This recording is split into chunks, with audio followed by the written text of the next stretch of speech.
Education. I'm done. Education doesn't seem to be working yet to be fair for all people to have the same opportunity. Last year as we were working on our budget, some of you heard this story already, last year as we were working on our budget, I read a story about a suburban school district outside New York City that was working to add Mandarin to their high school offerings in language. It made sense because they wanted their kids to have a leg up on the business world when they graduated from college. About 2 weeks later, I was working with a suburban school district out in western New York, just outside Buffalo. And they were talking to me, the Board of Education was talking to me about how they were adding Arabic to their languages in high school. So their kids could have a leg up when they got into business after college. The following week, I came back to Cohoes, that's where I work, little district just up 787. We were fighting to maintain our 2 languages.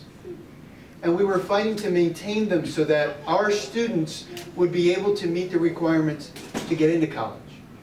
No less a leg up afterwards. Now, I have no grudge against suburban districts that are doing the best for their kids. I get that. If I was living in a suburban district and working for that, I want my kids to have their head up too. But here's the thing. I want to go back this afternoon and look at the students in my elementary school. I want to see the students that are in the middle school. And I want to know that the students in Cohoes are getting a good, solid, common education. That they have the same educational rights as all the other districts do. I want my kids to have the fair opportunity to be able to show that they can be successful if they work hard. Our little school district up north here has a gap of over $2 million for next year's budget.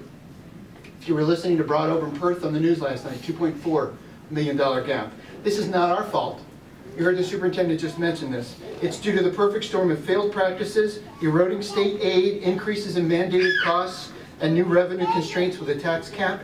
Over half of our budget comes from state aid. Anytime state aid is messed with, it completely devastates the work that we're trying to do. The past 3 years, folks, we've cut the fat. We've cut the muscle. We've cut the bone. This year, unfortunately, we're looking at amputations and autopsies. What is it we have to lose? What's going to happen when we lose it? This is devastating to our school. Now, districts that are dependent upon state aid like ours to provide a basic core education are instead competing for grants instead of foundational aid. This is kind of like the Hunger Games for educational economics.